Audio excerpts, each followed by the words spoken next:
Happy October. Welcome to the election edition of Just Moments. We are your hosts. That election edition. I like that. That's good. That's good. We are your hosts. And I'm Angela Jackson, and that is Fred Jackson. I don't know my last name. Well, it better be the same as mine. I think so. Okay. All right. So thank you all for joining. When you come in, please go ahead and give us some hearts. Make sure you follow, like, share, and subscribe to our YouTube channel. Also, you can join our Facebook page, Fred and Angela Jackson, and also our Instagram page. Be sure to visit our website at www.faconceptsloc.com. We have a great show lined up tonight. Seems like it's been a minute. We had a week off or a couple weeks off. Yeah. But we're back. We're better. And we're ready to roll. We gonna do this thing. Yes. So just before we get started and introducing our guest that we have on tonight, I wanted to share a few announcements. We have the conference in Tracy, Broken Crayon Still Color. That conference is October 12th, starting at 10:45 a.m. promptly. And from what I hear, they're starting on time, and you get lunch at 12:15. Everybody love learning. Registration is $35, and you can visit Broken Crayon Still Color on Facebook. Contact me if you have any questions or if you need tickets. Tickets are still on sale. We also have same date, October 12th, the Daughters of Sarah. Have you registered yet? They are not taking registration at the door. So you have to get your ticket early. You have to get your ticket now. Please go to brushfire.com for that information. And it's an all-day event. It starts in the morning with a ladies' conference. And then in the evening, it's a ladies' night concert. And even yes, even though it says ladies' night for the concert in the evening, it's open to everyone. It's not just ladies. It's just the ladies, the pioneers of this movement that are putting it on. It's ladies' night for them. All right. It is, again, October 12th. All day. The event will be at Victory and Praise in the city of Stockton. So please go on to brushfire.com. You might still be able to get a discount on the ticket. And do we have one? We have one more. Oh, I have so you don't want to talk about yourself? You don't feel like talking about yourself? Okay, we can move on. I forgot. Please, if you have not, please go on to Amazon.com and get my 7-day Start Journey devotional. It will bless your life for those in business, entrepreneurship, and you want to get unstuck, get out of your own way, and stop self-sabotaging yourself. Please go ahead and do the 7-day devotional with a group of other business owners, or you can do it solo. It's okay. Whichever way you do it, just do it. And we have one more. Yes. So as tonight, we will be talking about voting and the importance of it and what you may or may not know. Center of Praise Ministries, our justice response unit, will be doing a What's on Your Ballot virtual event. And that'll be Wednesday, October the 23rd, 6:30 to 8:30. So you can register at Justice Response at cop.church. So if you need more information after tonight, which I think you're going to get some great information, you can attend this event as well. All right. We don't want to waste any time because we want to get as much information out of these men of God on tonight. We have some returnees, and we got some newbies to the Just Moments family. And we are excited and thankful and grateful that they are going to be with us tonight. So the first person that we're going to introduce really doesn't need any introduction if you know him in the Stockton and Sacramento area. He is a mighty man of God. He is my big brother, and I love him so much. We are going to bring to the stage first Pastor Curtis Smith. He is the executive director of Faith in the Valley. Woo-hoo! We ain't grew up to sound effects yet, y'all. So sorry. I have to get my new. Yeah, y'all app. just have to get your own claps in. Our next person that we're going to bring up, he was on our voting show 4 years ago now. Yeah, a few years ago. So it is really good to see him. He blessed us while we was here. We thought we was going to have a church moment. I needed a keyboard and an organ when he came and blessed us. But we are thankful for Reverend Eddie Anderson, that is a pastor and an organizer. Woohoo! All right. Our next person is a community activist in Sacramento area. I read one of his articles, and then he told me which one. So that means he putting in work. So we are glad to have him tonight. It is Conrad, Coach Crump. All right, the screen is starting to get a little tight here. All right. Last but not least, man, I know I should have asked this before we even got started, but this gentleman is a campaign manager for Prop 6, and his subject is just going to blow y'all away. I shouldn't even say it now, but I will. But we're going to be talking a little bit about ending slavery in California. And his name is Brandon Sturdivant. You make sure I say it. Tell me if I said it wrong. Said it right. Oh, thank you, God. Because I can kill a name. Sure can. I can kill a name. Butcher it. Well, gentlemen, again, thank you all so much for being on, and we really appreciate it. We're thankful that you want to give information out to our folks and let them know what's going on with this voting this year and the importance of voting. I'm always blessed to have a good conversation with my brother, Pastor Curtis, but he brought me some good backup, so I'm thankful tonight. So what I'm going to ask real quick before we get into what we're going to talk about is if each one of you will kind of give a little bit more about what it is that you do in your communities. So Brandon, we'll start first with you. Hey y'all, happy to be here this evening, and appreciate y'all using y'all platform to educate our folks about voting and about the issues that are on the ballot. Right now, I'm coming to y'all as Prop 6 campaign manager, and so as you said, yeah, slavery still exists in 2024, and it's happening to our folks who are inside. They're calling it involuntary servitude, but it is our version of the 13th Amendment here in the state of California, and I am supporting a group of organizations called, the Abolish Bondage Collectively Coalition, led by Legal Services for Prisoners with Children, and also Communities United for Restorative Youth Justice.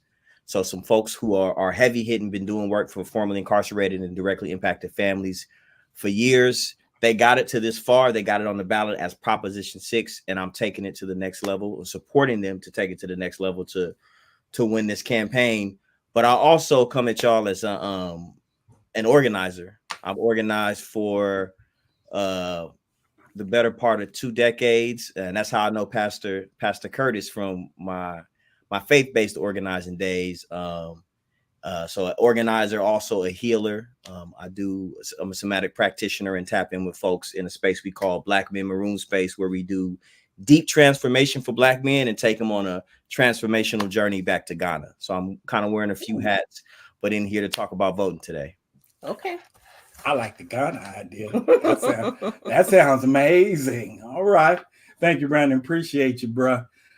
Coach Crump, come on with it, sir. I feel like I know you already. Man, I just want to firstly thank you and your wife for, providing a platform like this so folks can tap in and get informed. Brothers like Brandon, Pastor Smith, Reverend Anderson, all of y'all here, just being able to kick the knowledge. So I'm grateful and I'm thankful to be a part of the conversation.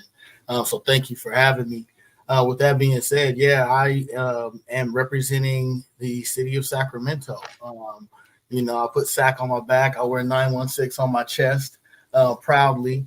And with that being said, I really am a community organizer, community advocate, and community activist. I wear many different hats.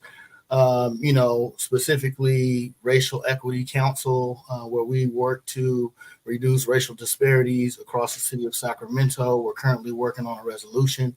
I work with the African American Advisory Board, which is a advisory board to Sac City Unified School District that talks about our Black youth, from suspension to attendance to climate in the classroom to a lack of Black teachers that have the cultural competency to work with our kids, to mental health supports, all of that. I also wear other hats where I am known as Coach Crump to a lot of young boys and men of color relating to mental health and wellness, as well as substance use prevention.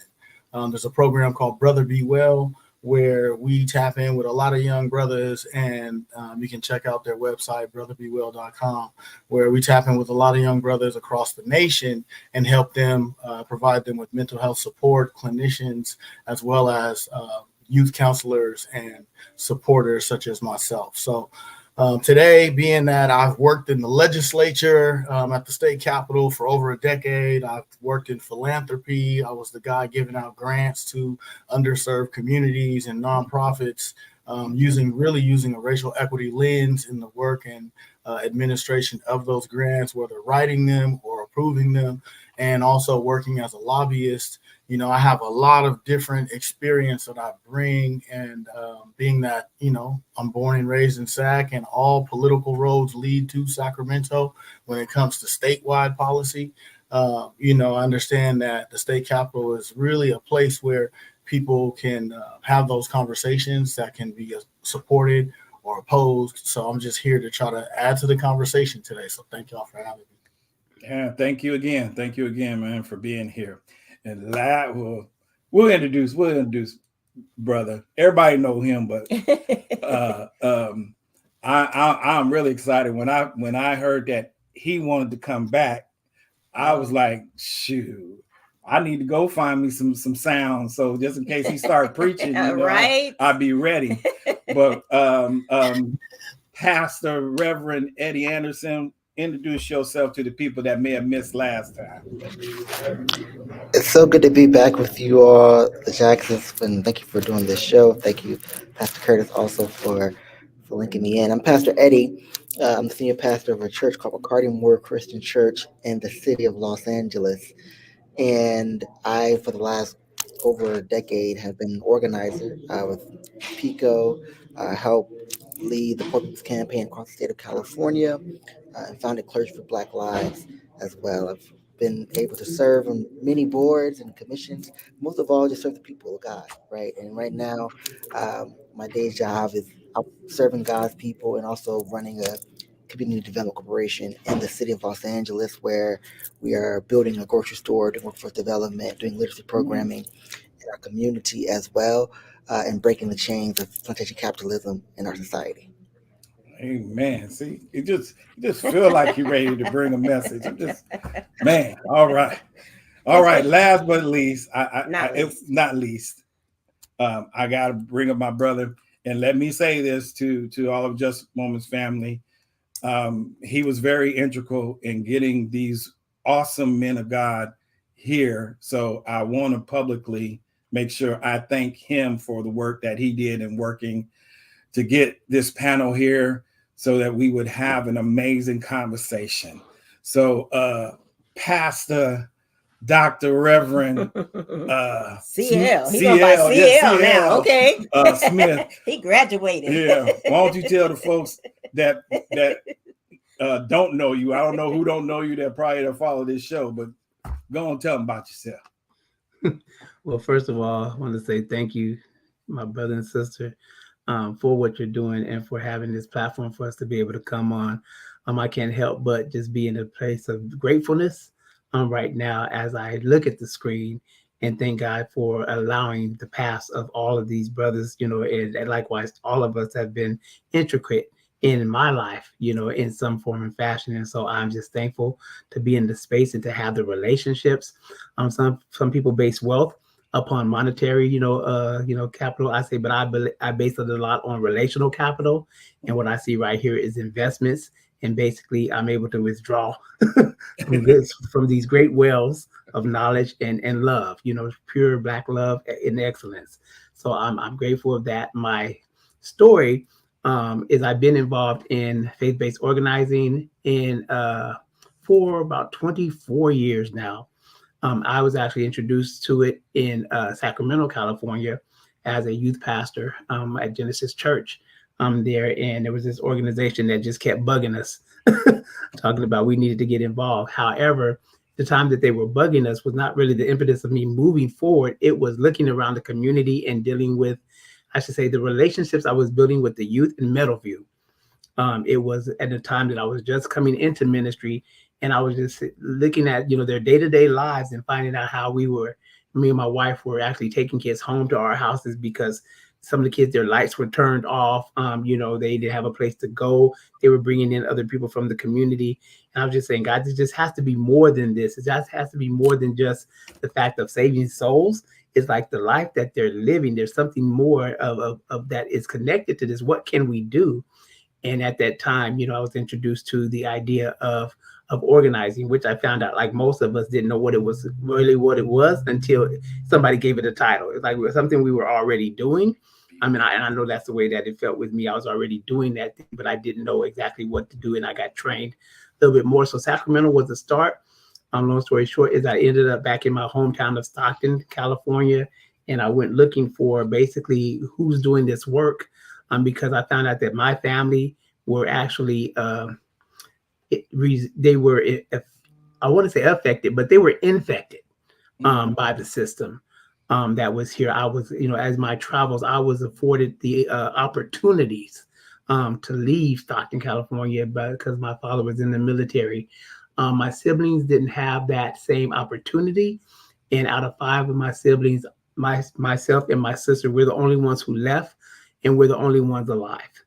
And so with that being said, is I started noticing the factors that basically cause, the situations and conditions and things that my family grew up in. And it was, what more could I do for a place that I vowed never to return to?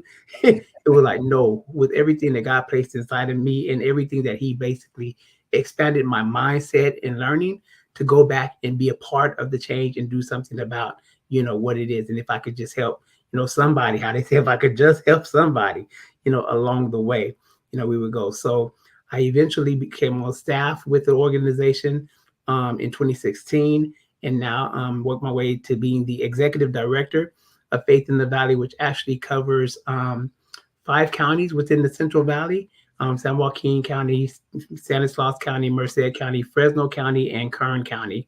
And so we do community organizing, faith-based community organizing in those spaces, working with students, congregations, allies, and everything, basically to develop the people power that we need to affect change. And we are in a unique area. This could be a whole show by itself, but we are in what I term Calabama. So this part of California, this Central Valley, ain't no joke, is not the California everybody thinks, exists, in California. So when I say, the work that Brandon is doing is so important, because in our area, we see this have been the complex, I say the fertile land to grow the prison industrial complex. And so when you talk about slavery, yeah, it's here, and it's become a business, for that. And it's become also a place of which many people have become a part of being employed. And I may cause some controversy in this, but there is a part that we have seen played by our own systems, our own religious systems, that have played into the whole factor of what this, but we have an opportunity to redeem all of this. And so that's why we're here tonight. It's about as much as I'm gonna really say, because I'm gonna let these gentlemen basically take the floor, because they've got the information that everyone needs. But yeah, it's time to break free. Amen. He brought a sermon too. Okay. Preachers and pastors. All right. Well, you brought the sermon and you went last, but I'm going to need you to go first on the first question. So one of the things, and of course this can go around, but I'll start back with you. But we want folks to know what is the importance of civil engagement in this election. And I know in our conversation that, of course, you and I have had, we're not just talking national, we're talking state, we're talking local. What is at stake, of course, and you and Brandon have already alluded to some already just amazing, eye-opening stuff. And what the cost will be for non-voters, because I know that's another conversation we had. If people are basically, well, I don't like either candidate, so I'm just not going to vote. So I'm gonna let you start, and then I'll pass that on after that to Pastor Anderson, and then Coach, and then we'll finish it off with Brandon. Thank you. So I just start off by saying is that we're just in a real pivotal point in time as far as what's at stake in this year's election. Some of the things that are on the ballot, if I'll just put it like this, every vote is a voice. And so, we're a lot of times, you heard as people talking about talking loud and saying nothing. It's like, if we're going to talk loud about the situation, this system that we have is the system that we have at this current time while it exists to actually make a change. So it's every voice, it has the power to actually shape the future. So and when we don't show up, we give others the power to make decisions for us. There's a stating that says, if you're not, at the table, you're on the menu. And so, we really can't be on the menu. We got to be at the table. And then on issues, these issues are affecting our families, communities, our livelihoods. So this election is our chance to be heard. Whether it's, whatever that situation is for you in the healthcare, education, jobs. I really believe truly that your vote can make a difference. And what I will say is that I understand, where these conversations that I've been having in many places of why people have tapped out, kind of saying that they don't want to get involved, that their vote doesn't matter, or that they're saying, is that they're not really vibing with anybody, any candidate. And so it takes basically, I should say, relationships and deep discussion to understand is that there's more than just the presidential election, that's on the ballot. There's some important issues, and usually what we don't know, but they say what you don't know can hurt you. I would say, in this election right here, what we don't know not only can hurt us, but it actually can kill us.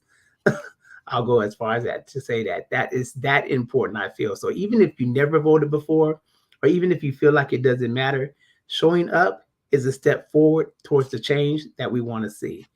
So I believe everybody's voice is needed. Yes, sir. Yes, sir. Pastor Anderson, you have anything to add to that? Yeah, I mean, I will add,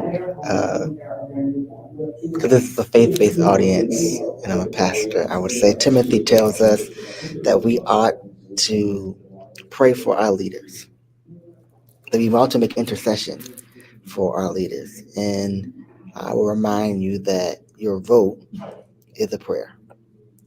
Your vote is a prayer, and when you pray, you need to be specific. And so the question is, what is your moral obligation in this moment? I know we get tired of everyone saying every election, this is the election of your lifetime. I don't know. I've been doing it for a long time. They always say that. But this election is unique in that we can get off of the cycle of a doom loop. The doom loop that says, okay, Project 2025, we haven't talked about that, but Project 2025 is on the national scale.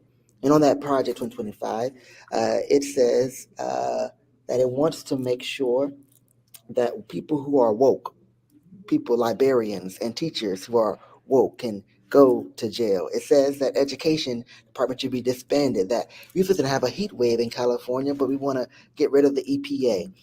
The 2025 agenda says that stop and frisk should be the law of the land. And so while we are thinking about, oh, that's not us, we live in California. Well, I know Brandon's going to talk about it. Prop 6 says we need to end slavery. Prop 36 says we need to double down on making sure we lock people up. We're talking about housing, and do we deserve housing? We say everyone has dignity, and Jesus says the Spirit of the Lord is upon me to proclaim release to the captives and set the captives free. And that when I was hungry or when I was needed shelter, you were there. But Prop 5 says we need shelter. And some people, the apartment association and the renters is saying we don't want that because that's cutting into our bottom line. So they're putting profit over people. The question is for us, what kind of California do you want to live in? And if you can't care about the national election, at least look in your neighborhood, because you don't have to walk around with more liquor stores than you have grocery stores. You don't have to walk around wondering how many jobs you got to work to pay the rent. You don't have to walk around and wonder, will qualified immunity stand so they can lock me up or put me in jail? When your cousin comes home, will he find a job? When your sister needs health care, will that be provided in this state? That's all on the ballot right now. And so how will you pray? How will you pray? And will you put your prayers into action? For James still says, faith without works is still dead. All right. Yes, sir. All right, Coach. You have anything to add to that? No, he pretty much dropped the mic on that. I mean, I can't say it any better than that. I mean, I would just add, what he said. I really would say that I agree with completely in that all politics is local. A lot of times we focus on the presidential election, and that's what gets talked about in the news and on the radio and all of these things. But what's happening in your community? Community safety, economic prosperity, looking at, the whole housing and homelessness crisis. I know out here we have a measure on the ballot relating to rent control, and housing and things of that nature, looking at our environment and the ways in which our climate crisis and things that are happening that isn't really a topic of discussion.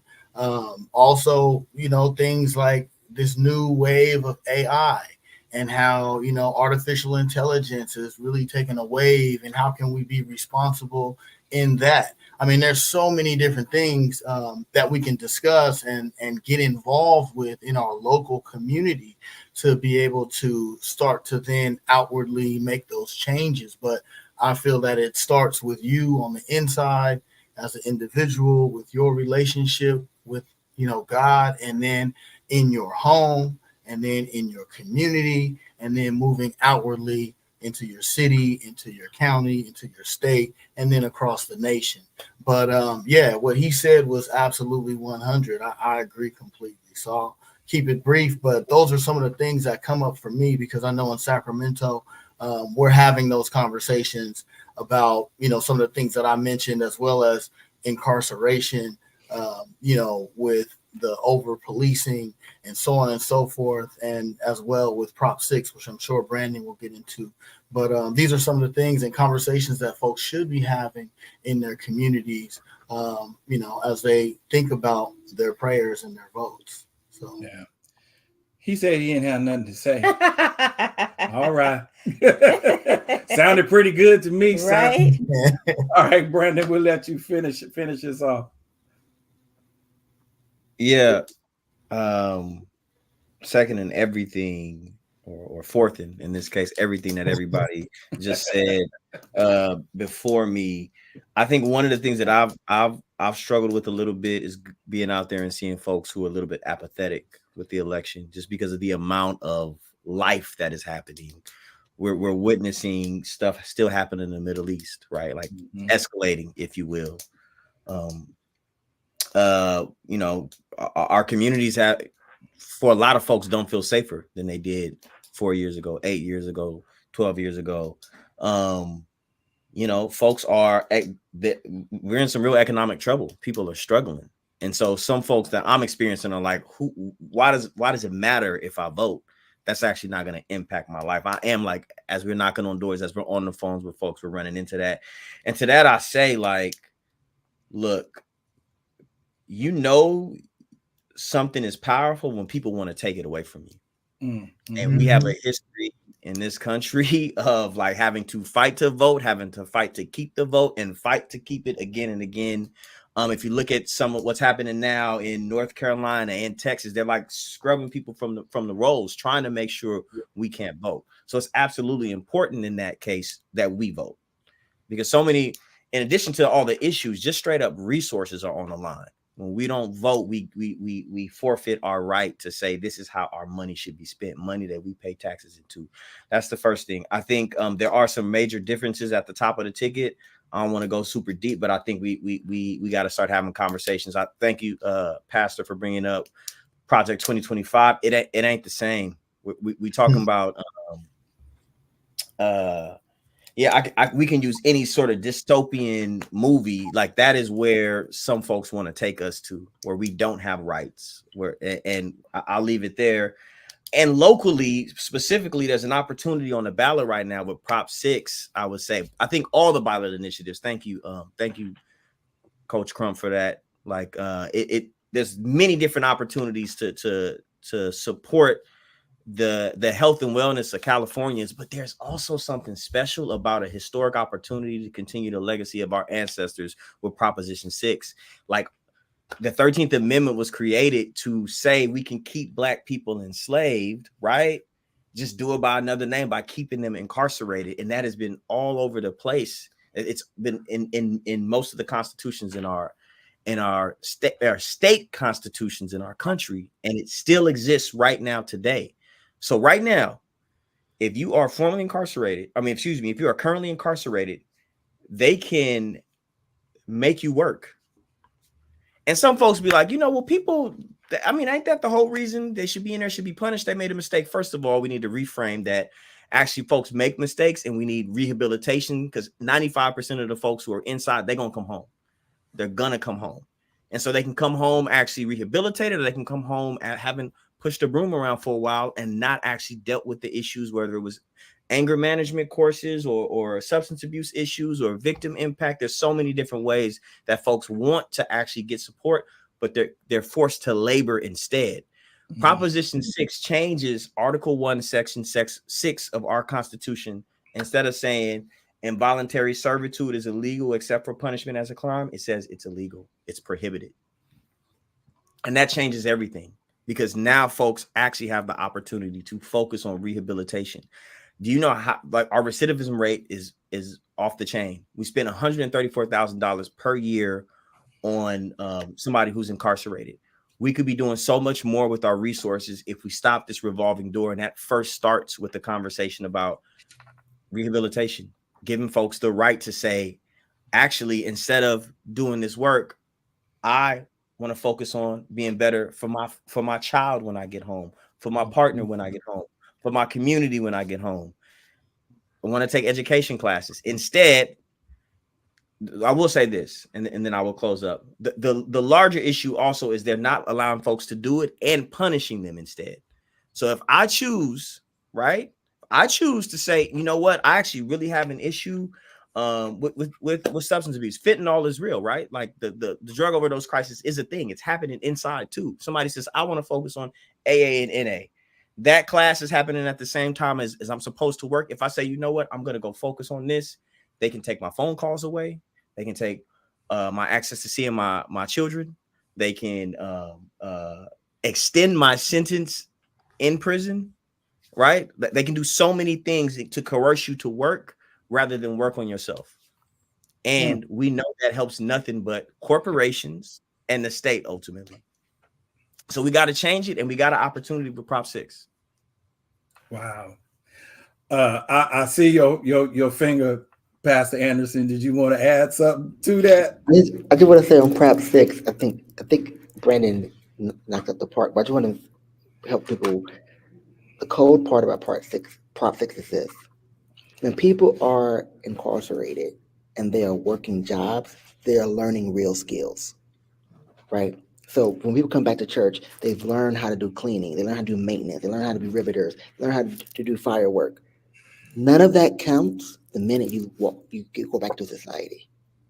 So think about that. You got paid 25 cents or 2 cents a day to labor and learn a skill, become an expert at it.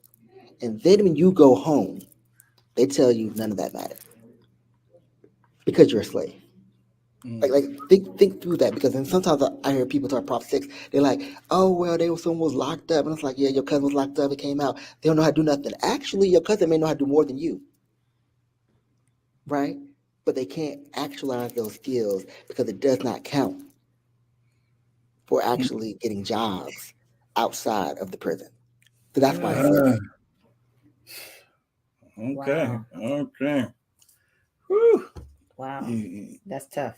I would say you got some on it. No, I'm trying to absorb all of that and take that in, because it seems like you're in, like you saying, you're in there working as a job, but when you come out, it just strips all that from you. It takes you right back pre-prison. And on top of that, they're making you do it. Yeah. And if you don't, then man, okay. All right, Coach, we're gonna go to you. Oh, what you got? So with it being on the ballot, what's the opposing views? What's the yes and the no for that? Does anyone know? The beautiful part is we have no opposition. So we've literally worked with the governor's office, worked with CDCR to, put provisions in, have conversations about. So I think one of the things that folks talk about, well, pay. This proposition doesn't focus on pay. What it really focuses on is first ending the practice of forced labor.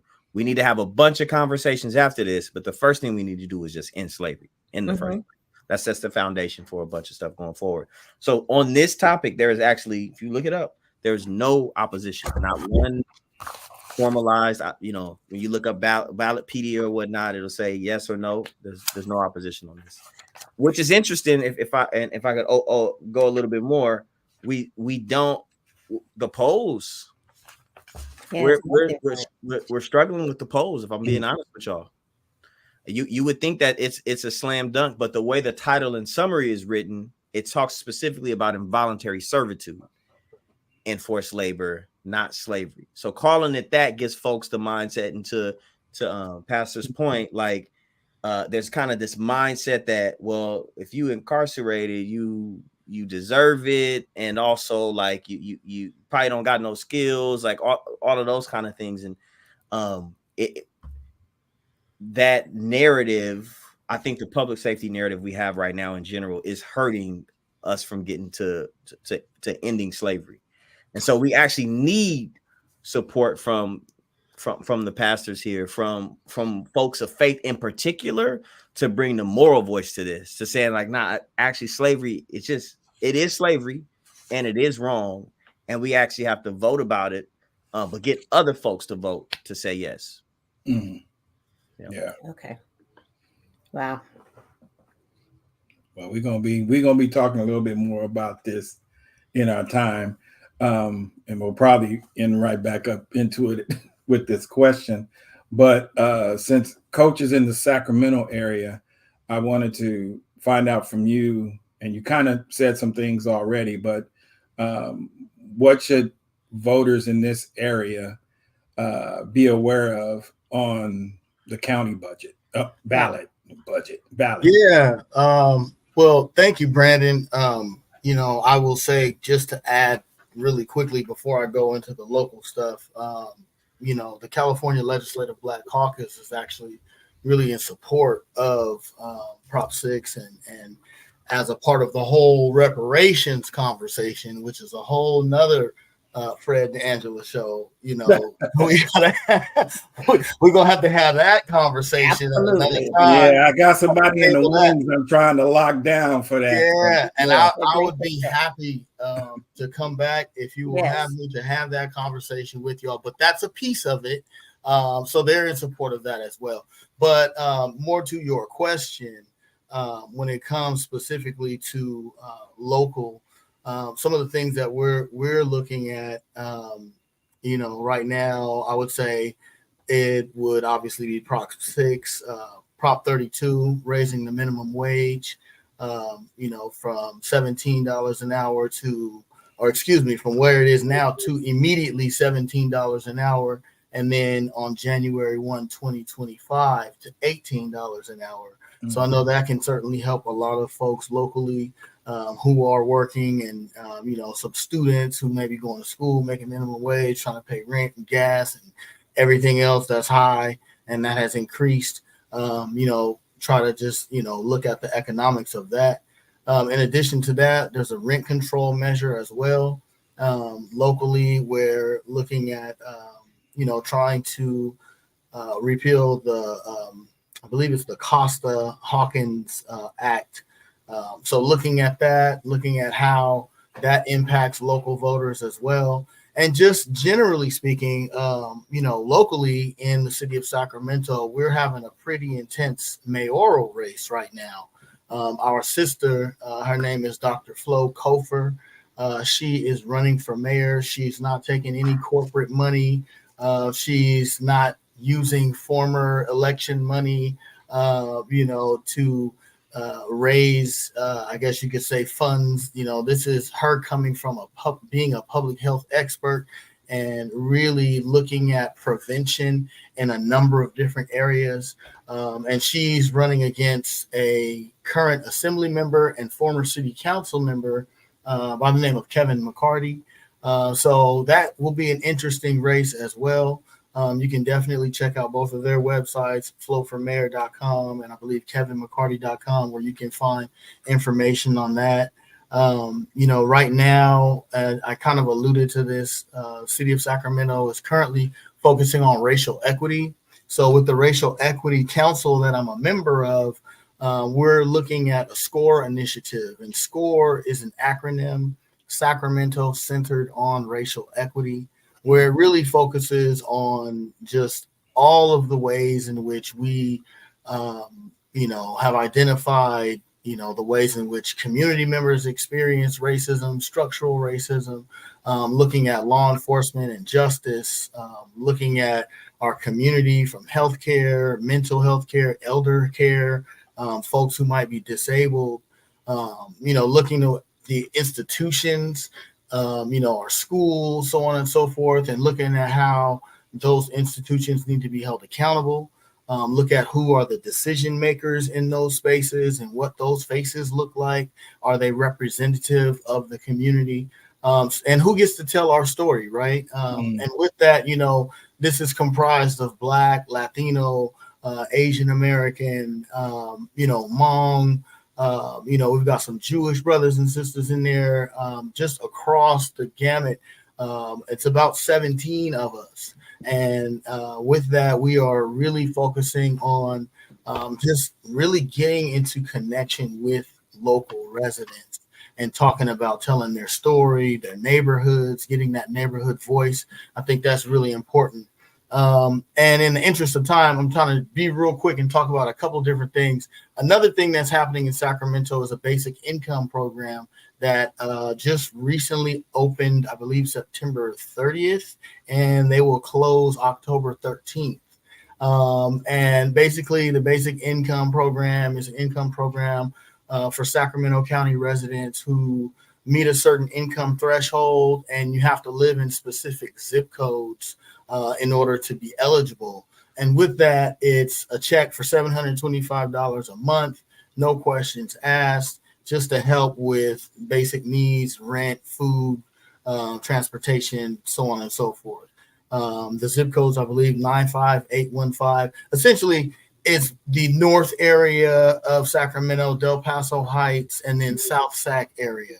And with South Sac, you mentioned a thing that I kind of wanted to allude to as well, Reverend Anderson, when you talked about the Meadowview area, I believe, or excuse me, Pastor Smith, rather, when you talked about the Meadowview area and how many folks were living their lives. And folks may not know this, but they call South Sac Iraq.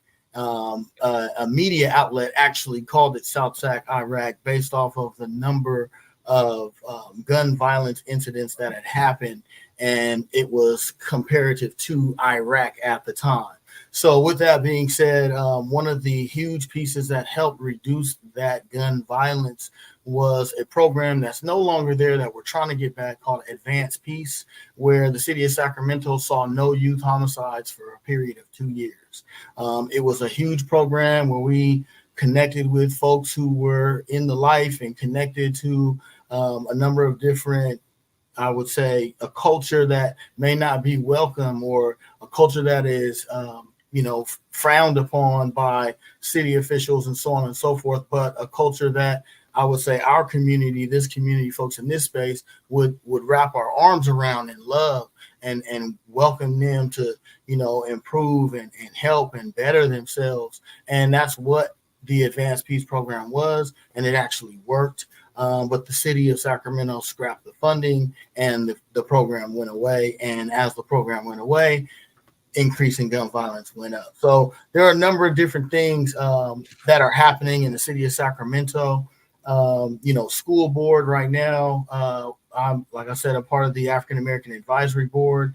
There's 17 different recommendations that the school board has agreed upon to implement, and there's a time frame connected with that. And the school board has actually implemented some of them, but not all. We've had a number of different listening sessions where we've reached out to community members, parents, teachers, school staff, and just really kind of connected, as well as with students and having student voice as well. So there's a number of different things that are happening in the city of Sacramento right now that, will certainly be changing in the next, I would say, by January of next year. So definitely a lot to look forward to.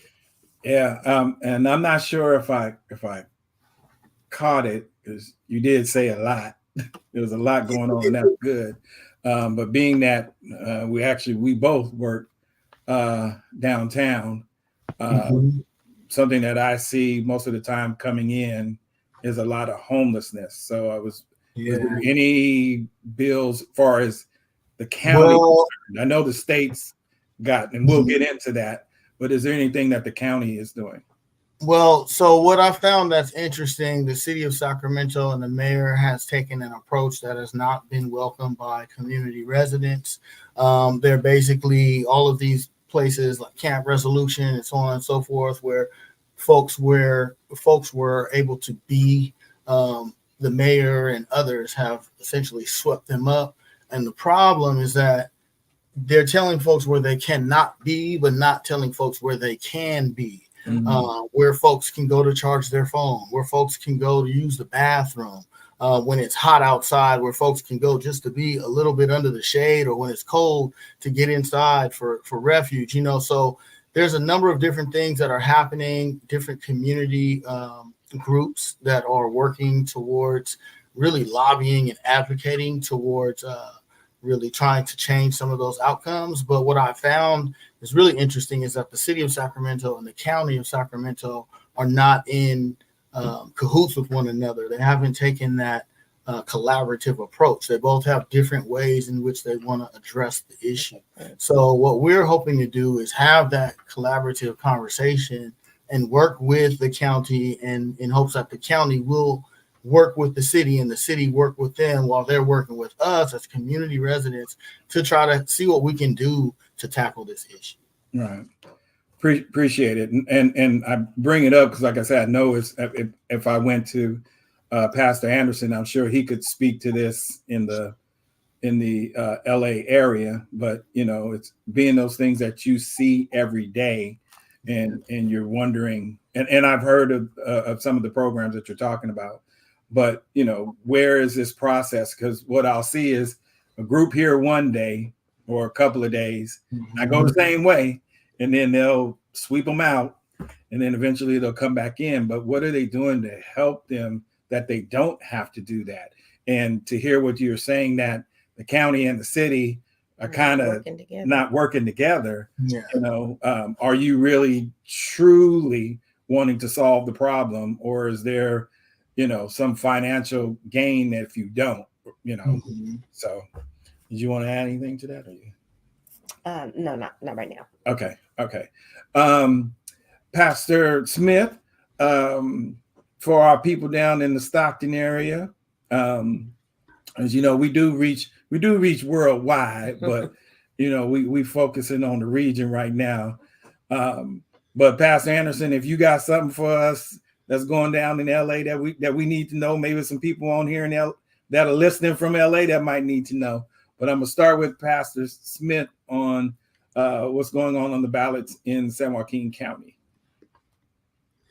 Yeah, so try to make this brief. We have some very interesting and entertaining races that are going on in San Joaquin County, Stockton specifically with our city council. We do have a race that is a city council that a lot of eyes nationally are on this race with our Hollywood homeboy, because he's from Stockton, the city of Stockton, and that's Jason Lee running for city council in District 6. And so against incumbent Kimberly Wormley, that's a real exciting and interesting race that's going on. Our mayoral race is, I say that's an interesting race too. And what I mentioned about that is that the mayor who's running is a supervisor right now, Mayor Tom Patty. He's a supervisor right now. And so one of the things that we're looking at that has to do with the ballot is that the Tom Patty introduced a measure that is actually going to be on the ballot for San Joaquin County, and it's Measure R. And what Measure R does, it basically requires people that are suspected of substance abuse and who receive public benefits that they have to undergo mandatory drug screening and treatment. How are you suspected? Suspected. What is that? I mean, what does that look like? Who You makes tell that me. decision? We know what it looks like. Who's telling?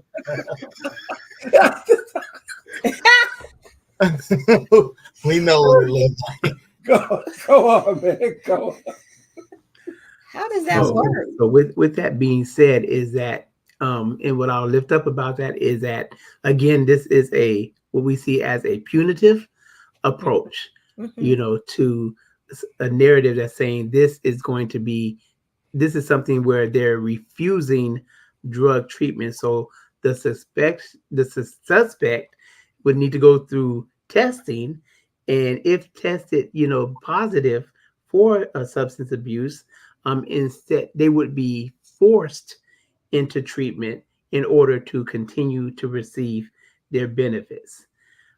So again, that could be a whole conversation about who it targets. They're saying that, it's not for anyone over the age of 65. They're saying that it's for a population of single people who are, on public assistance, and that means public housing, or, through the EBT, public funds. And so, again, they're saying this, and it has to do a lot with, this has been happening for a while, and the hopes, I should say, of this measure is that it will be a test. Like Stockton is testing stuff out because they're saying that if it works, they want to expand it to the entire valley. Oh, so it's already in effect in San Francisco. And so they use the model from San Francisco in order to bring here, and with the narrative of that this will help make things better because it will help to get them help that they need.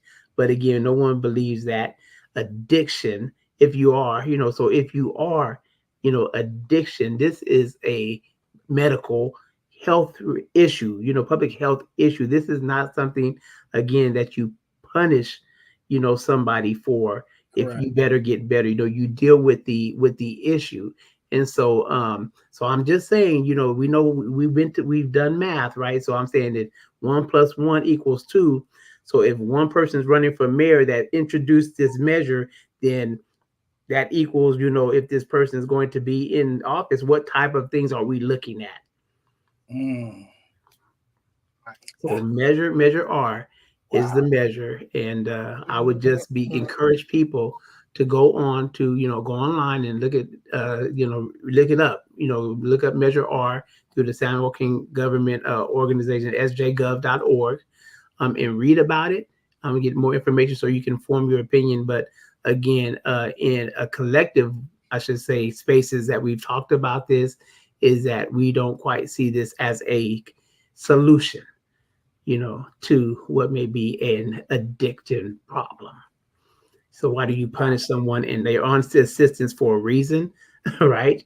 I mean, we know the times that we're living in. And so now you're going to say, okay, well, I'm going to take away your help, and then so that you can say, oh, give me help. It just doesn't make good.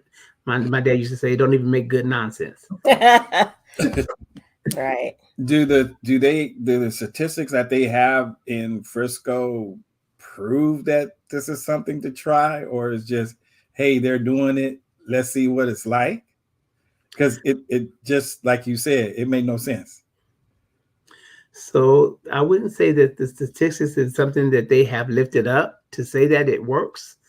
But the case made was in San Francisco, known famously for being progressive. It overwhelmingly passed and was approved by 58% of the supervisors, there. And so again, we're talking county, right? So the county supervisors there were successful in passing it. And so now they're looking across the board for the supervisors in other counties to also ride upon the same success. And let's make the valley great again. Oh, I'm sorry. Let's implement this program. So I understand this. This is not a vote of the people. This is a vote of officials. Right. Okay. So they put it on the ballot, but it stems from, the implementation, because in your most places in your supervisors have that power to basically come up with that law, get it passed there at the county level with the supervisors, and then put it on the ballot. There's many different ways that we have to go about it. If we're doing it as the people, in order to get a ballot measure, there you're talking about bodies, you're talking about money. So bodies, bucks, you're talking about a long process and everything like that. But they have the actual ability in their position to actually put this, on the ballot to pass. Get it to pass. Wow. It just sounds like someone is benefiting from this, but not necessarily the people that will be forced into treatment. Right. But there's entities and other municipalities even that may be benefiting from this if that passes. I won't say the name of my organization, but I always say that about some of the things that we do every now and then. It has to be somebody's benefiting kickback by something that just does not make sense. Right. So and also it reinforces the aspect going back to slavery, which incarcerates people and keeps people in this constant loop of quote unquote involuntary servitude, which we also know is incarceration, i.e. slavery. So it all goes back to the cycle, and the ingenuity of racism, structural racism, is that there doesn't have to be an individual, one person like a George Wallace out there anymore. It's the system now is actually spitting out, and it's intended like this. The system is designed to create these outcomes so that way they get the outcomes they get. So that way legacies and generations will continue to perpetuate the harm that has been done. So I'm so thankful y'all brought this up. And yeah, I just wanted to add that to the conversation. Oh, that's good. I'm on, because I'm gonna give us if you guys can hang at least that half an hour. But if it doesn't take that long, that's great. I want to shift into some of the propositions that you all think, and it's probably going to be all of them, but we can't do all of them. But maybe the top 5, and I definitely want Brandon to have time to really expand, because when Pastor Smith told me about this, I was like, let's call him right now, almost, so we can talk more about this, because I was just floored. And then, of course, he sent me a video on YouTube, and I'm looking at this thing where they're bringing in people to work in everyday facilities, and I'm like, what is going on? And I always say, if something's going on somewhere else, just keep living. It's most likely going to reach you. So I want to give you time, but I want you all to whatever propositions you think need to at least be touched tonight. Let's do that. I have one question that just came up, and we'll let you, Brandon, start with it. But the question is, how many ways can you implement slavery? Wow, that's a wild question. Hey, and the reality is when you've so Pastor Curtis went with us to Ghana. This is actually quite appropriate for the last couple of years with Black Men Maroon Space and Coach Crump, man, we got to see you there next year. I know. I didn't want to put you out there, but Coach coming next year. There it is. I'm coming, man. I had a conflict. I couldn't get out of it. It was Hey, but you know what? Everything happens in the right time. So I'm ready. It does. So we got our we got resources to do it for two more years, but this is just bringing to mind, that question brings to mind when we are at the Cape Coast Slave Dungeon and we're actually seeing where they took our ancestors and how they caged our folks and what they did to our women, what they did to our people.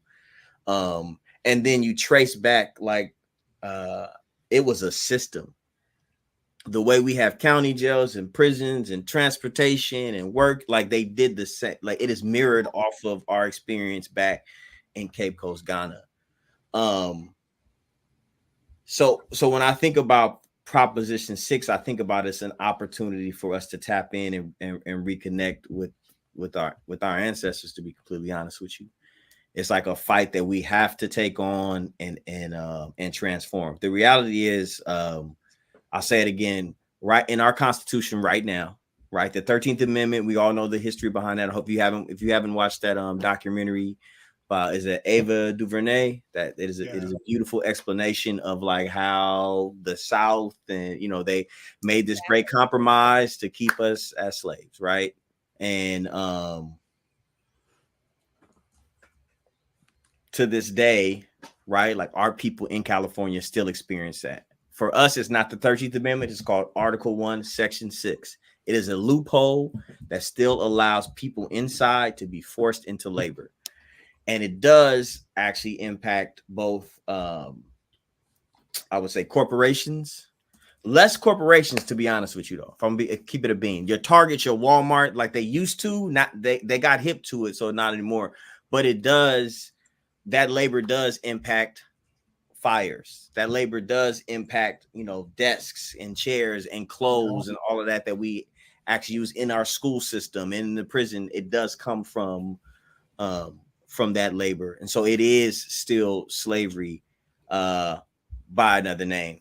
And I think the nuanced part of this is that folks are already doing a bunch of labor and I know Pastor Anderson was saying a little earlier, like folks come home and they aren't even able to take those skills with them to have gainful employment because of another part of our system, which is collateral consequences. And so those collateral consequences is I can't actually be certified to do certain things. I can't I can't get licensed to do certain things if you're formerly incarcerated. If you're formerly incarcerated, oftentimes you can't even go on a field trip with your child and be a chaperone. So there's all in the background, there's all this other stuff that's happening that punishes our people, keeps them in bondage, and then shames them afterwards. Mm-hmm. This doesn't fix all that, but Proposition does start the conversation to say you actually have choice in what you do with your body. That matters. So you get to decide. And principally, it's ultimately from the folks who put this on the ballot are formerly incarcerated folks who did time, who themselves have transformed their lives and said, like, we want to give the opportunity for other folks to do it, in partnership with, as Conrad said, the Black congressional. Say, go ahead. The California Legislative Black Caucus. California Legislative Black Caucus. Assembly member Wilson has helped to lead the charge. And this conversation started 4 years ago. ACA 3, then ACA 8, and then the work of the legislature got it on the ballot as Proposition 6. So sometimes we see these propositions or stuff that's on the ballot, and we're like, who brought this here? How did this?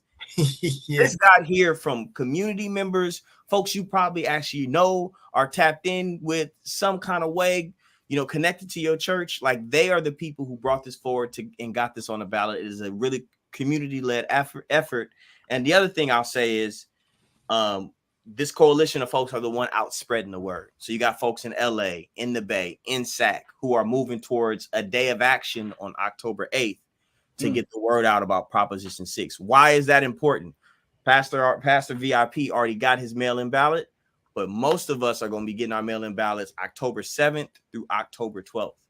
And so that is the week where we need to be charging up, talking about it, speaking about it, hearing about it. In fact, October 8th, Pastor Smith is going to be co-hosting a clergy call for folks who want to hear about Prop 6 and moving towards an end slavery Sabbath, October 18th through 20th. We want to be inviting folks of faith all across the state to talk about Prop 6, pray about it, preach about it. Vote. You got your ballot already. Vote yes on it, and then do some sort of action, whether it's phone banking, handing out some flyers, knocking on some doors, getting the word out. This, again, real true community effort, and it is a game changer. The insider conversation is that it starts so much about collateral consequences, about how we see work inside, about what folks get when they transition out, about how we think about punishment. And I'm really excited about it. Prop 6. The events that you mentioned, do you guys have flyers or anything like that you can send to us, so at least we can make sure that we put them on our page, and that we're doing that? That's what this whole thing is about, to try to do our part to let people know. We'll also make sure that they're on our pages. So indeed, definitely make sure I have those and attend the call. So yeah. Pat, go ahead, babe. Go ahead. I want to jump into the Prop 13. And it's a little confusing because it's talking about renters and homeowners. Did you say 13? 33. Yeah, Yep. I'm like, I forgot the other 3. I'm like, what's 33? Where's 13? Where's 13 at? Forgive me. So it's because it's talking about it's bad for both homeowners and renters. How so? Does anybody have any information on 33? Yeah, I mean, with regard to specifically the fact that everything is increasing. So looking at the ways in which renters have spent, more than half their income on keeping a roof over their heads. And then we talk about how that impacts the homelessness crisis and so on and so forth. I think it's certainly a topic worthy of discussion, but also it's not as advantageous for homeowners either. So it's one of those issues that keeps coming up. It has failed. I believe it failed a ballot measure in 2018 and then again in 2020. And then lawmakers at the state capitol tried to introduce legislation and the governor vetoed it. So, there's been, the supporters of it will say that it doesn't go far enough and it prevents, the basically it would be the year to upend the decades old ruling of rent control. But then on the other side, landlord groups are saying that, opposing the idea, those who do oppose it have deep pockets and they'll be willing to spend a small fortune to convince voters that rent control is not the answer to the state's housing crisis. So it's essentially one of those things where you're looking at cities like San Francisco, cities like Oakland. They're calling West Oakland East San Francisco. To the point where it's like you can't even the amount of housing just for rent in the Bay Area as well as Los Angeles is so just ridiculously high. And that this goes into like the housing market and all these other things, so I think for those who are really trying to overturn it, and they've been trying over and over and over again, I think I have an inclination that it may very well be overturned because you've got a new wave of young folks who are turning 18 and who are getting more politically engaged and who are, trying to pay rent. So as well as tackle the housing and homelessness issue. But I think that, just me personally, it's going to be one of those sticky issues, and it'll be interesting to see what happens next. So. Yeah, very much so, because apartments now, small apartments are going for more than $2,500 a month, and with minimum wage, right, not even at $17 yet. I mean, who can afford that? You have to live with someone in order to be able to afford to live on your own.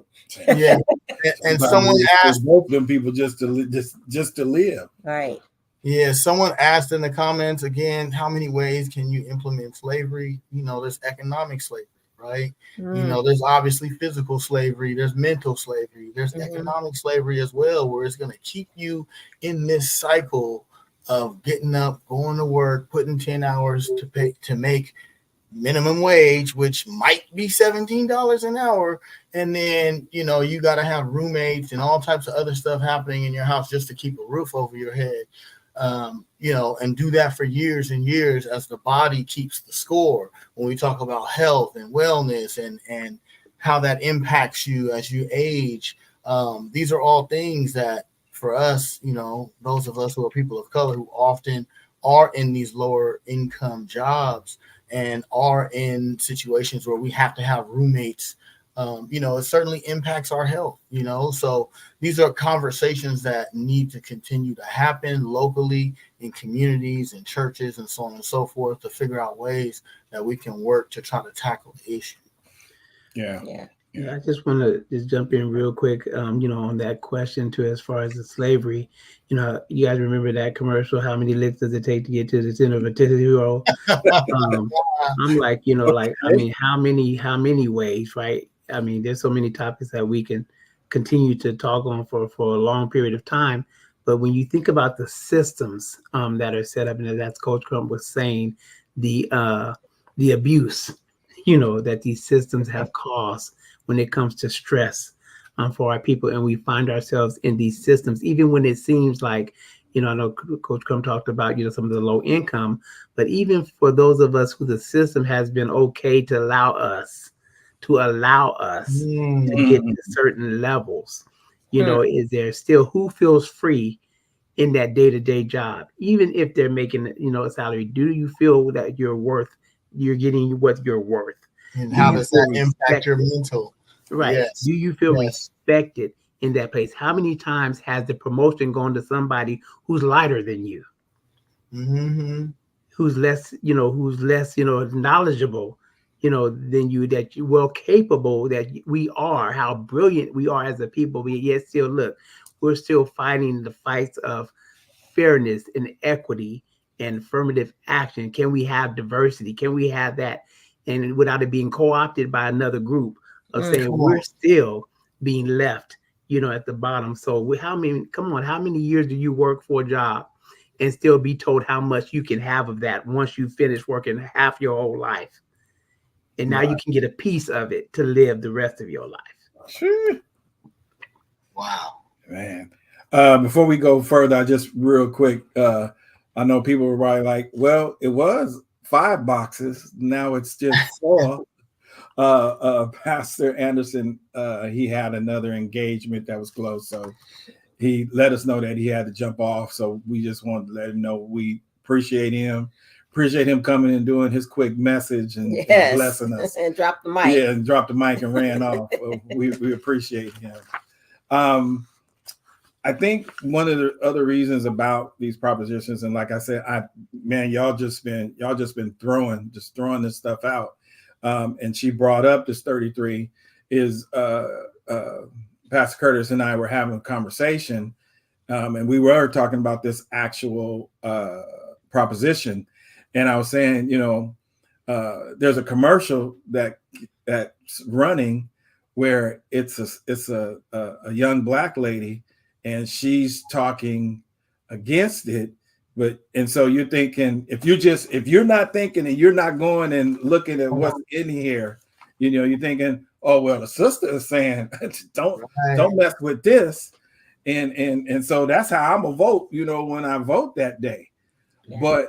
But then you see the other commercial and it was like, okay, that makes a little sense. Yeah. So I think, and this was, the main vein part of this tonight is trying to teach people how to understand these books, tips, small tips that they cannot be, caught off by a TV commercial. Because, mostly even the small political people that are running, all they can do is just talk bad about each other, just throw mud on each other. Nobody's talking about really what they're going to do. They're just talking about what the other person is not going to do. So I want you guys to talk about whatever propositions you think, like I said, are important for this time, but also, add a little bit of how people should look at this stuff, because like you said, what all of you have said earlier, these things shape our tomorrows. Right. And it's already one thing where people won't vote, but we don't want people to be duped into voting for something that's not at their best interest, and they think they're voting for their best interest. So I don't care who starts. Y'all go. Can I jump in? I'll jump in because I know Brandon gonna drop the mic or Pastor. they're gonna throw it down, But I'll just say, going back to something Brandon spoke about, which was, I don't want to get lost, is that the way the language is written is, again, by design to get you to think a certain way. And if your eyes and mind is not open to the rhetoric of the language. When I was working at the state capitol, they used to have a saying, the devil is in the details. Mm-hmm. So you read the language and you think, oh, it's fine. But you really read the language and uncover what they're really saying, it's actually not fine. And that same thing goes with the media. They're very, very good at having people who look like us, people who need money, who need a check to get on and be paraded around and be a prop for a cause that would harm people that look like them and communities from where they come from. And unfortunately, it's the reality of what happens. But I will just say that, when you have that rhetoric and that language, you really have to unpack that. In Sacramento, we have a fabulous group called the Sacramento Sisters Circle. First and foremost, let me just say, trust Black women, okay? I'm going to say it again. Trust Black women, okay? Because they ain't going to steer you wrong. Sacramento Sister Circle every year has a voter guide and basically breaks everything down. And then this kind of goes into what I was saying about our organizing in our local communities. You can work with other folks to create a voter guide to break stuff down. Sacramento Sister Circle, they do a fabulous job of doing that. Go check out their website when you get a chance. And, really just focusing on how we can get people to better understand what's at stake so they aren't as apathetic or aren't as, kind of like whatever when it comes to something that's so important. So I'll just leave that there.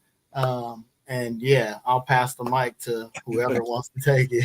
I'm gonna jump in because I know Brandon, like you said, is gonna be a slam dunk. Yeah. But I just want to say as you were asking about 33, one of the resources that I also use and is going to one is calmatters.org. And so we're on there, they list like the propositions, and they list also the supporters and the opposers, and they actually list how much money has been invested into this. So when you look and see who's investing, where's the money coming from, that tells you a lot about is it good, who you vibe with, because in this work altogether, trust is important, right? And so as he was talking about the sisters, you have to be able to touch some people or be around some people that you can trust, because we know not all skin folk are kinfolk. Yeah. Right. And so, with that, being said, is that we have to understand, okay, who are you connected to? And then when you look at this, for instance, if you're looking at 33 on the I say supporters, $41.8 million have been raised for support. Opposition, $76.6 million has been raised in the opposition. And the California Small Business Association, the California Rental Housing Association, the California Senior Alliance. These are some of the organizations that are pumping that money in. There's a long list. And when you start seeing certain names, certain senators, certain assembly members, if you get into that deep, you can tell, like, is this, first of all, an organization or even a person who supports my values? Right. And the things that I believe in. What have they, especially when you have elected officials on there, what have they voted on in the past? What's their record?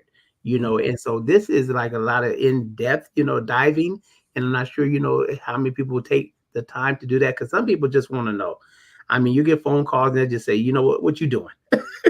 I'd be like, what you doing? But with knowing that we have that type of connection is also that responsibility that those of us who have those connections is to be able to have the right information, because we're in a serious time right now where it's easy to be seduced by substitutes. That's right. Right. And so we got to be, the real thing. So when you talk about those real sisters, they get really connected to the folks you can trust to engage in these conversations. Lastly, I'll say on last week, we did a ballot party, going in deep dives on the ballot. And I remember one sister from the Bay Area who lives here in Stockton. She walked in and she's just like, I just want to let you know, I'm not voting for nobody. Right. And so she's like, I'm gonna just tell you, at the beginning, I don't want to sit around play, fill in this, facade or whatever. However, what I would like to get to is that I told her ever since that night, I've been sharing her story, because when she left there that night, after engaging in conversation with the group and hearing different perspectives and talking it out and realizing what's on there and getting an understanding, and all that getting, she was getting understanding. And so therefore left the place of saying, my voice is my vote. My vote is my voice, so to speak. So, and she basically even signed a commitment card that night to vote, and now has a testimony in order telling other people about how she came in negative, but it was lack of understanding that had her there. It was frustration as well, because life is life, and in those two. And so we got into those discussions too about what life is for us right now, for a young single mother right now. But again, it was, if we don't show up, then what can we do? Because this is the time that we have to trust that we can make a difference, and we continue to fight. It doesn't stop on that day, on the day that we cast the ballots. Civic engagement is, you don't just vote for a season, you vote for life. Right. And I mean for life. Right. For life. Yeah. Absolutely. Let me just say that I didn't lift up Prop 36, and I also want to bring some attention to Prop 36 as well. And this is also tied into what we've been talking about as far as the favor, because with this measure, with this prop, it basically threatens some work that we did prior in 2014, where we passed Prop 47, that reduced, some felonies to misdemeanors. It caused California to construct organize the prison systems that allowed, some low-level offenders actually to reduce their sentences to actually come out. And the false narrative is that that's the reason that we are having so much retail theft and smash and grabs. That is not true. Even our own police department here in San Joaquin County in Stockton, city of Stockton, has shown us the data that is not connected at all. But that's the narrative that is being perpetuated and being used in order to get this passed. And there's also a lot of money. The district attorneys, and things like that. I mean, if you look it up, calmatters.org, you'll see the long list of those who are in support. And the result is devastating because it will repopulate, our prison system. And, from what we worked hard to start to reduce those numbers. Yes. So we got 6 and 36 in a connection, because it gets you in. Now we dealing with the slave involuntary environment. Sorry about that. I had something pop up. Brother Brandon, you up? We're gonna let you have your whatever it is that you got with propositions, and then we're gonna prepare to close out, because I don't want to keep y'all. Though this is good though, but I don't want to lose the vote, lose the people either. Yeah, I deeply appreciate y'all and everything that folks have shared in this space. 36 comes to mind to double down as important. I mean, 10 years ago, I was part of the squad to pass Prop 47, where we changed a lot in California. It was literally 10 years ago. That's what's up, Pastor, right? Like we knocked on doors, we made phone calls. It was the first time that I was with Pico at the time. It was the first time that like a faith-based group in California had done mass voter outreach in that kind of way. I was a faith-based organizer for almost 10 years. So like part of putting our values on the line is about voting, is about saying, hey, kind of offering opportunity for everybody to be seen as God's people, right? And to be honest with y'all, for 10 years later to be like, we're going backwards, it's a little bit, it's shocking, and then it shocks you right into action. And so the reality is, unless we do some massive outreach around Prop 36, it's likely to pass. That's how the polling looks. And folks of faith have a lot to say in what happens with our laws, because our people, we vote. And as Pastor said, it is literally going to take us backwards. It is going to put more people in prison for longer, for doing less. Period. And they've taken the public narrative and shaken us so much over the last couple of years. I don't know about y'all, but the bipping is out of control. I'm in the Bay, and I don't leave a gum wrapper in my car no more. They might bust my window for that. That's how my mind works, right? I was in Florida. I know I make light of it, but I know. I was in Florida, and I don't leave my backpack nowhere. So I put it on. They're like, bro, just leave it in the car. I'm like, no way, right? But the question becomes, does that mean that our response to that is people need to go to prison for longer? Right? And it's not even how they're using it to message us is not connected to what's actually happening. What we need is opportunities for we need economic opportunities. Come on. Period. The stuff that actually is happening is organized crime. Yeah. And people who look like us ain't necessarily even benefiting from it long term. They take that laptop, they take that whatever, it go through 3-4 hands, it's somewhere else being sold. We don't with love, I love us, but we don't have the infrastructure to bring guns here and or to set up networks to move that amount of like devices around like that. We just don't have it. So somebody upstream is making money off of us, and now some of those same forces upstream are now putting us back in cages for longer times for doing less. It's an opportunity for us to just wake up and recognize the game is always going. The game is always going. So I think 36, just to sum it up, 36 is a ploy. We actually have to say no on 36. Yes on 6.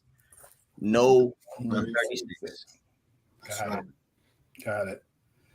Woo, man. Like I said, we could go all night with this, but y'all got lives. My man coach, he already let us know back in the green room. He probably been up now for 12 hours. So yeah, he's working for 10. So I don't want to keep you all, but man, I want to thank you guys for coming on and sharing with us and sharing with our Just Moments family. This is important.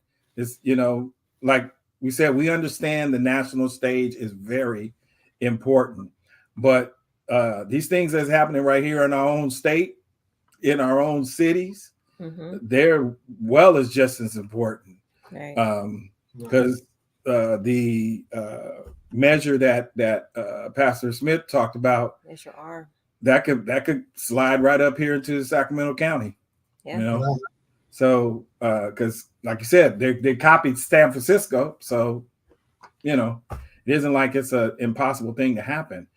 So really appreciate y'all. What I want to do before we go is any websites, or I know I've tried to put them up when you say something, but any websites or anything like that you all can give me, I will repost up to let people know where they can look for information. If I can type as fast as you said it, I may do it now. But if you can send it to me later, I'll definitely make sure I get it posted on our pages. So, Coach, we'll start with you. Yeah. I think one thing that I kind of talked about it briefly, but the income, because that's going to close on October 13th. So if you're in Sacramento County and you live in South Sac, you can get information at, is there a way I can drop it in the link, or? Well, if you have the ability to do commenting, you can put it in yourself. Because it's FFE. So Frank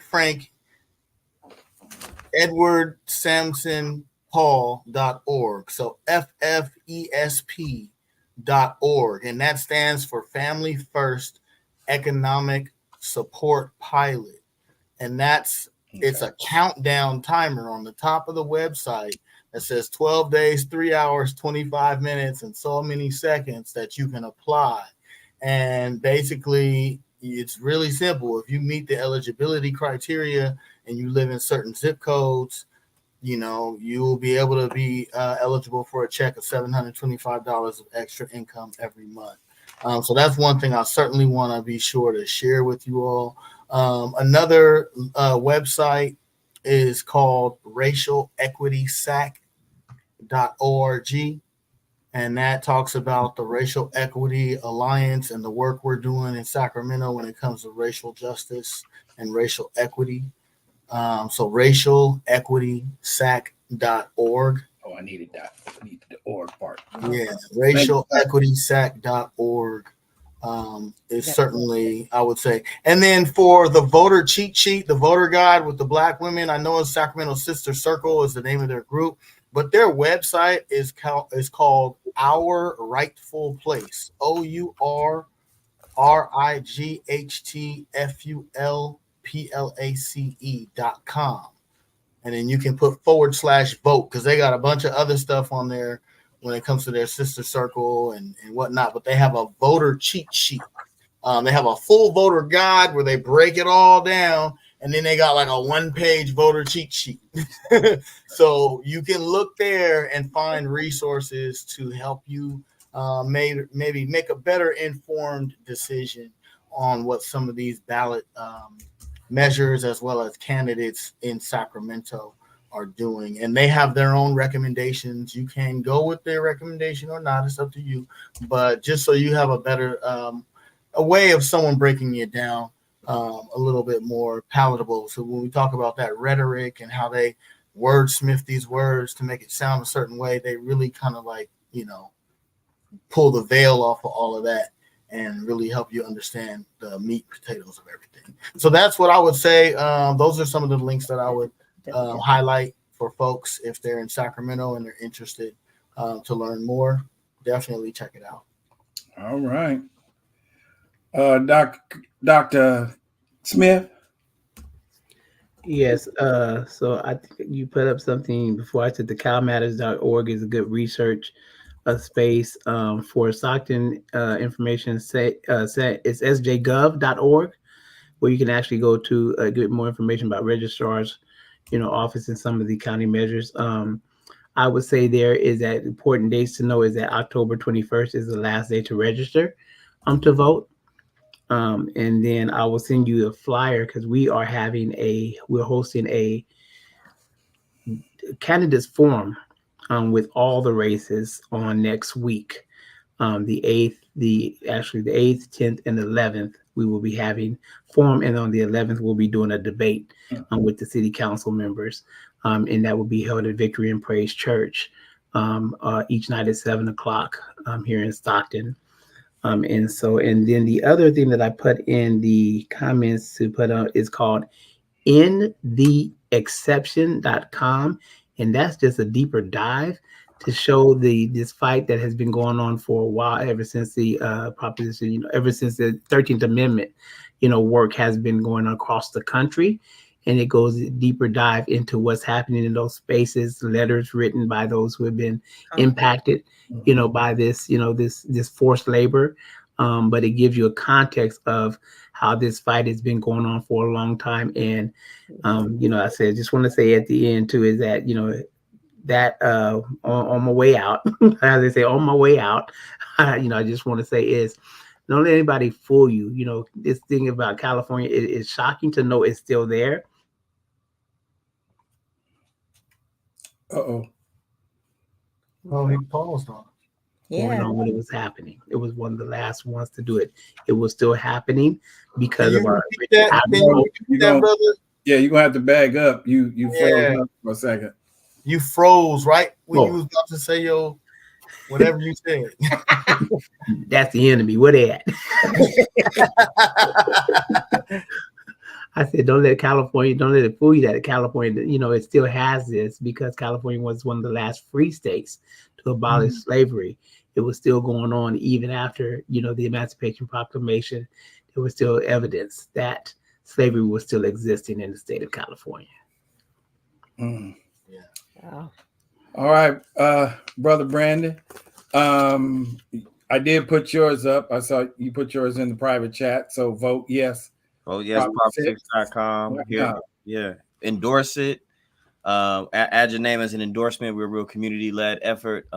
Tonight we passed a resolution in City of Oakland.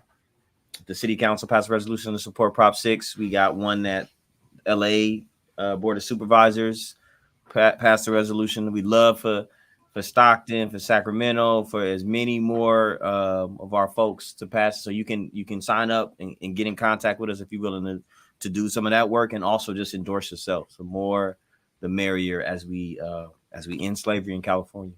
Sure. Yes. Yeah. Gentlemen, thank you again. I know Pastor Anderson isn't here, but we thank him for his time. Just supporting y'all in whatever way we can. Like I said, Coach, we're gonna be touching base and definitely paying attention to Prop 6. And I know that when you finish Prop 6, you'll be in something else. So Brandon, you and I'll be in touch. I'm always with Pastor Smith, so I can't even say nothing about what we gonna do. That's fam. Yeah, that's fam. But man, I thank you all. I thank you for your time. It's been 90 minutes of great information. I put that up way early, Pastor Smith. Your website. Faith in the Valley. Yes, I got you. Faith in the Valley. It's in the comments too. But yeah, you guys gave us great 90 minutes. I'm just hoping that people will take the time to do what you said, really look at what they're looking at, not just see something and be like, that must be it, you know, but take a little bit of a deep dive, because this affects all of us in one way or another. And like you all were saying, you don't want to vote for something that ends up running us backwards. I know we didn't touch on the national. We all know what's going on with the national, so we all didn't need to talk about it. But I know one of the things that VP Harris says is, you know, one of her slogans is "We ain't going back." So we don't want to do that. We don't want to do that with some of these locally, with some of these propositions. So we may not be saying these cute little slogans, but you know, we want to fight the same way. So thank you, gentlemen. Thank you so much. Yes, definitely. Thank you. I was just looking at the All Rightful Place, and looks like they have an app too. So you go on All Rightful Place to look Trust at Black women. Yes. Yes, it has, looks like just the perusal has good information on it already. So yes. So if we can all go on to the ourrightfulplace.com, and then when you do enter the /vote, it takes you to their homepage, but it also takes you to a voter guide when you click the top right hand corner. Mm-hmm. So, but thank you all, gentlemen. We appreciate you for giving us insight, information, and giving us some things to really think about and consider, especially when it comes to voting. And I like what Pastor Eddie said in his absence. He said, voting is a prayer. And then he ended with, how will you pray? Wow. Ashe. Yeah, I guess we leave it. Guess we'll leave it right there. Last thing, thank you, Coach. We put Flow for Mayor. Yeah, flowformayor.com. Locally in Sacramento, really trying to change the narrative. She is closely connected and recommended by Sacramento Sister Circle as well. So just something to think about when we talk about who we want in office to change some of these outcomes. So. Yeah, I actually was mad at myself. They did, her and another gentleman did a forum at Center of Praise a couple of weeks ago, which is our home church, and I missed it. And I sure wanted to be there to hear what you had to say. So it's recorded. It's on the Facebook page or the Instagram page. It's on the social media. All of that stuff is recorded. You can find it. Okay, all right. Awesome. That'll work. Awesome. Did you want us to also plug in the brotherbewell.com? Yeah, if you would like to, that's also a good one too. You know, they've done some amazing work, and it was a window of 3 years, and this is their ending year. But we're looking to try to expand that again because it was just so well received. But it's a great resource for young boys and men of color. brotherbewell.com. So you can certainly look to that link and get more information there as well. Brother Be Well. Yeah, I'll write it. Right. I think I got it. It's just Brother Be Well, right? BE, like Brother Be Well. Yeah, I think I got it. Yeah. All right. I'm gonna put y'all in the green room real quick, and then thank you all. Close out real quick. Thank you. All right. All right. Well, thank you so very much for joining us for our voter edition of Just Moments. We have shared and heard some great information regarding what it is to vote and the importance of voting. And something that Pastor Dr. C.L. Smith said this evening was that if you don't vote, if you don't show up, we give others the power to speak for us. Mm-hmm. I want to keep my power for myself. Absolutely. And I pray you all want to keep that power for yourself too, because can't anybody speak for me but me and speak the way I need it to be spoke. They can't speak the way I need it to be spoken. Okay. I got you. Got it. All right. So thank you all again. Please. I just want to read these dates off Sure. real quick. So now this is in Sacramento County. Pastor CL already said that he got his information, but just to give some of these dates out so you can at least start paying attention, that stuff is coming. October the 7th, the mailing of the vote by mail ballots will be coming. October the 7th through November the 5th, voting period to return your vote mail by ballot. October the 8th, vote by mail secure drop boxes open. October the 21st, is the last day to register to vote. Same day voter registration is available at your county election offices. October 26th, first day vote centers open in Voters Choice Act counties. And I guess you'd have to look those up for early in-person voting. And then, of course, the actual national day to vote is November the 5th. Yes. So, and we will not be meeting on that day. No. But we will be meeting on the 3rd Tuesday of this month, right? Yeah, Which is... I'm not sure. Sorry, y'all. Not sure. We'll keep you updated. We'll keep you updated. But usually when we start what did you say last time we talked? The Herbers, how'd you call it? The Burr months. Yeah. September, October, November, and December. The Burr months. Yeah. Well, September is usually the only Burr month that we do too. But the last 3 we kind of leave for one. Mm-hmm. But we will see how that goes. But anyway, we thank you all. Thank you all for hanging with us. Thank you all for participating and asking questions. We thank our guest again. I would say Brother Brandon, Brother Conrad, Pastor Eddie, and Pastor Curtis, or I'm sorry, Pastor CL. We're not gonna let him live that down now. That's the first time I've seen like, that. Who is CL? Right. But thank you all. As always, we appreciate you. We do not take you for granted. Yes. So be blessed, and we'll see you soon.